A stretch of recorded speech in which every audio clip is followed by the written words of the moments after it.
9ാം ക്ലാസ്സിലെ രണ്ടാമത്തെ ചാപ്റ്ററായ new നമ്പേഴ്സിലെ first question, എക്സസൈസിലെ first ക്വസ്റ്റ്യനാണ് ചെയ്യുന്നത്. ക്വസ്റ്റ്യൻ ഇതായിരുന്നു, draw A square of area 7 centimetre square. അതിൻ്റെ കൂടെ തന്നെ 11 സെൻറ്റിമീറ്റർ സ്ക്വയറിൻ്റെതും ചോദിച്ചിട്ടുണ്ട്. അത് നമുക്ക് പിന്നീട് ചെയ്യാം. ആദ്യം ചെയ്യാൻ പോകുന്നത് ഏരിയ 7 സെൻറ്റിമീറ്റർ സ്ക്വയർ ആയിട്ടുള്ള ഒരു സ്ക്വയറിൻ്റെ കൺസ്ട്രക്ഷനാണ്. അതായത് പരപ്പളവ് 7 സെൻറ്റിമീറ്റർ സ്ക്വയർ ആയിട്ടുള്ള ഒരു സമചതുരം വരയ്ക്കാനാണ് ആദ്യത്തെ ക്വസ്റ്റ്യൻ. അതിനായിട്ട് നമുക്കൊരു റിസൾട്ട് അറിയണം. റിസൾട്ട് ഇതാണ്, x is equal to x plus 1/2 square minus x minus 1/2 square. ഈ റിസൾട്ടിൻ്റെ അർത്ഥം ഇതാണ്, എക്സ് ഒരു ഓഡ് നമ്പർ ആണെങ്കിൽ ഇതിനെ നമുക്ക് എങ്ങനെ പെർഫെക്റ്റ് സ്ക്വയർ ആക്കി എഴുതാൻ പറ്റും, എക്സ് എന്ന് പറയുന്ന ഓഡ് നമ്പറിനെ എങ്ങനെ പെർഫെക്റ്റ് സ്ക്വയർ ആക്കി എഴുതാൻ പറ്റുമെന്ന് ഇത് മുന്നിലുള്ള ക്ലാസ്സിൽ നിങ്ങൾ പഠിച്ചിട്ടുണ്ട്, 8ാം ക്ലാസ്സിൽ. എക്സ് എന്നുള്ളത് ഒരു ഒറ്റ സംഖ്യ ആണെങ്കിൽ എങ്ങനെ നമുക്കിതിനെ വർഗസംഖ്യകളാക്കി അല്ലെങ്കിൽ പൂർണ്ണവർഗങ്ങളാക്കി എങ്ങനെ എഴുതാമെന്നാണ്. എക്സ് ഒരു ഓഡ് നമ്പറാണ്. ഒരു ഉദാഹരണം കാണിക്കാം.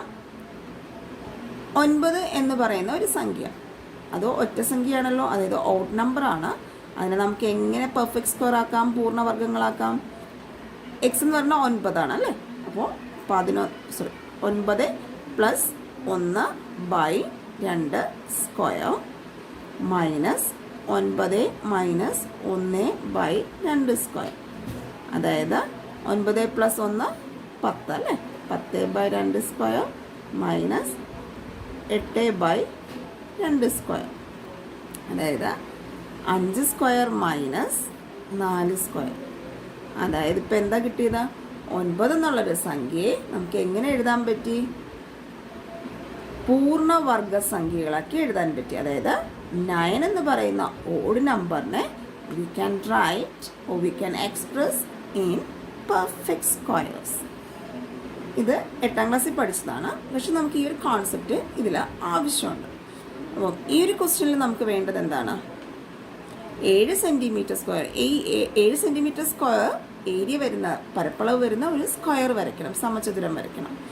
അതിന് നമുക്ക് എന്ത് ചെയ്യാം, ആദ്യം ഈ പറഞ്ഞതുപോലെ, ഇതൊരു എക്സാമ്പിളാണ് കാണിച്ചേക്കുന്നത്, ഈ പറഞ്ഞിരിക്കുന്നത് പോലെ 7നെ നമുക്ക് എന്ത് ചെയ്യണം, ഇതുപോലെ എക്സ്പ്രസ് ചെയ്യണം അല്ലേ, ഇതുപോലെ എഴുതണം.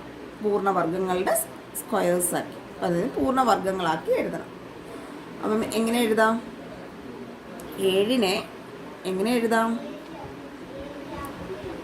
7 plus 1/2 square minus 7 minus 1/2 square. X വെച്ചിട്ട്, എക്സിൻ്റെ സ്ഥാനത്ത് 7 കൊടുക്കും. ഈ റിസൾട്ട് വെച്ചിട്ട് എഴുതിയതാണ്. അപ്പോൾ എങ്ങനെ വരും, 7 പ്ലസ് 1 8 അല്ലേ, 8/2 square minus 7 minus 1 6, 6/2 square, 4 square minus 3 square. ഇപ്പോൾ എന്ത് കിട്ടി, 7 എന്നുള്ള സംഖ്യയെ നമുക്ക് എങ്ങനെ എഴുതാൻ പറ്റി, പെർഫെക്റ്റ് സ്ക്വയർ നമ്പേഴ്സ് ആക്കി, 4 സ്ക്വയർ മൈനസ് 3 സ്ക്വയർ. അതായത് 7 എന്നുള്ള ഒറ്റ സംഖ്യയെ നമുക്ക് എങ്ങനെ എഴുതാൻ പറ്റി, 2 പൂർണ്ണ വർഗ സംഖ്യകളാക്കി എഴുതാൻ പറ്റി. എല്ലാവർക്കും ഇത്രയും മനസ്സിലായില്ലേ. ഇനി നമുക്ക് ചെയ്യേണ്ടത്, നമ്മളോട് പറയുന്നത് ഏരിയ 7 സെൻറ്റിമീറ്റർ സ്ക്വയർ, അതായത് പരപ്പളവ് 7 സെൻറ്റിമീറ്റർ സ്ക്വയർ എന്നാണ് അല്ലേ. ഇതിനെ നമുക്ക് ഒരു രീതിയിലും കൂടി എഴുതാം. അതും കൂടി എഴുതിയാൽ നമുക്ക് ഈ കൺസ്ട്രക്ഷൻ നിർമ്മിതി ചെയ്യാൻ എളുപ്പമായിരിക്കും. ഇതിന് രണ്ടിനും സ്ക്വയർ ഉണ്ട് ആണല്ലോ. അങ്ങനെയാണെങ്കിൽ 7നെ നമുക്ക് എങ്ങനെ സ്ക്വയർ വരത്തക്ക രീതിയിൽ ചെയ്യാം, 7നെ നമുക്ക് എങ്ങനെ എഴുതാം, സ്ക്വയർ വരത്തക്ക രീതിയിൽ നിങ്ങൾ 8th സ്റ്റാൻഡേർഡിൽ പഠിച്ചിട്ടുണ്ടായിരിക്കും. 7നെ എങ്ങനെ എഴുതാം, √7 സ്ക്വയർ. അതായത് ഈ റൂട്ടും സ്ക്വയറും കൂടി അങ്ങ് കട്ടായി പോവും. അങ്ങനെ വരുമ്പോൾ എന്താവും, 7 തന്നെ കിട്ടും അല്ലേ. അപ്പോൾ 7നെ എങ്ങനെ എഴുതാം, റൂട്ടും സ്ക്വയറും. ഇത് നിങ്ങളെല്ലാവരും അറിയണം കേട്ടോ. ഇത് സമം 4 സ്ക്വയർ മൈനസ് 3 സ്ക്വയർ. അപ്പോൾ √7 സ്ക്വയറിനെ എങ്ങനെ എഴുതി, 4 സ്ക്വയർ മൈനസ് 3 സ്ക്വയർ. എല്ലാവർക്കും ഇത്രയും മനസ്സിലായി കാണുമല്ലോ. ഇനി നമുക്ക് അടുത്ത നിർമ്മിതിയിലേക്ക് പോകാം. നിർമ്മിതി ചെയ്യുമ്പോൾ എപ്പോഴും അറിയേണ്ട ഒരു കാര്യം, ഇത് ശരിക്കും പൈതഗോറസ് സിദ്ധാന്തമാണ്. നമ്മളുടെ പൈതഗോറസ് സിദ്ധാന്തം എന്താണ്? ഹൈപ്പോട്ടന്യൂസ് സ്ക്വയർ എന്ന് പറയുന്നത് സമം, അതായത് equals base square plus altitude square. എല്ലാവർക്കും അതറിയാം, base square plus altitude square. ഇതിൽ ഓരോ ആൾക്കാരെ കാണാൻ പറയുമ്പോൾ അതനുസരിച്ച് നമുക്ക് കണ്ടുപിടിക്കാൻ പറ്റും അല്ലേ. അതായത് കർണം സ്ക്വയർ സമം പാദം സ്ക്വയർ പ്ലസ് ഉന്നതി സ്ക്വയർ. ഇതെല്ലാവർക്കും അറിയാമെന്നുള്ളതാണ്. ഇതാണ് പൈതഗോറസ് സിദ്ധാന്തം. അപ്പോൾ ഇതിൽ പാദമായാലും ഉന്നതി ആയാലും നമുക്ക് അങ്ങോട്ടും ഇങ്ങോട്ടും മാറ്റി കണ്ടുപിടിക്കാൻ പറ്റും, ബേസ് ആയാലും ആൾട്ടിറ്റ്യൂഡ് ആയാലും. അപ്പോൾ ഇവിടെ നമുക്ക് എങ്ങനെ കണ്ടുപിടിക്കാം, അല്ലെങ്കിൽ ഇതെങ്ങനെ നമുക്ക് ഇതാണെന്ന് മനസ്സിലാക്കാം? ഇത് ശരിക്കും പൈതഗോറസ് സിദ്ധാന്തമാണ്. അതായത് ഇതിൽ നിങ്ങൾ ചെയ്യേണ്ടത്, വലിയ സംഖ്യ നിങ്ങളുടെ ഹൈപ്പോട്ടിന്യൂസ് കർണമായിരിക്കും. ഹൈപ്പോട്ടിന്യൂസ് അതായത് കർണം. ചെറിയ വശം നിങ്ങൾക്ക് ബേസ് ആക്കിയെടുക്കാം, അതായത് പാദം.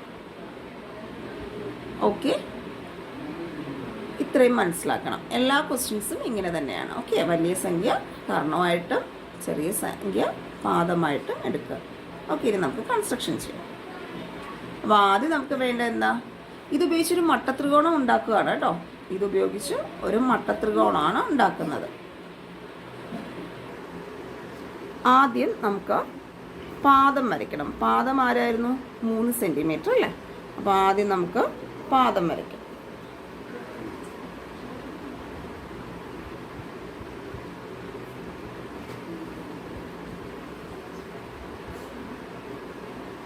മൂന്ന് സെൻറ്റിമീറ്റർ പാദം വരച്ചിട്ടാ നമുക്കതിന് പേര് കൊടുക്കാം AB. ഈ ദൂരം എടുത്ത് ഇവിടെ ഒരു ആർക്ക് വരച്ചു. അതുപോലെ ബിയിൽ വെച്ചിട്ടാണ്, കോമ്പസ് ബിയിൽ വെച്ചിട്ടാണ് ചെയ്തത്. അടുത്തതുപോലെ സിയിൽ വെച്ചിട്ടും ഒരു ആർക്ക് വരയ്ക്കുക. ഇതേ ദൂരം ബി സി ദൂരം എടുത്ത് സിയിലും ബിയിലും വെച്ച് ആർക്ക് വരച്ചു. അതിനുശേഷം ഈ വരയൊന്ന് നീട്ടി വരയ്ക്കണം.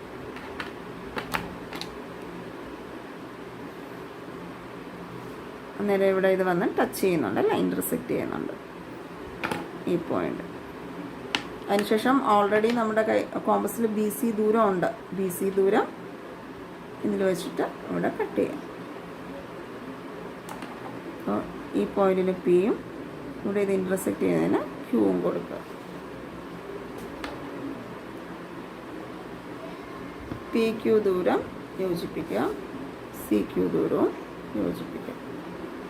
അങ്ങനെ ഒരു സമചതുരം കിട്ടി. നമ്മുടെ സമചതുരം എന്ന് പറഞ്ഞത് ആരാ? B P Q C. ഇത് ഷെയ്ഡ് ചെയ്യാം.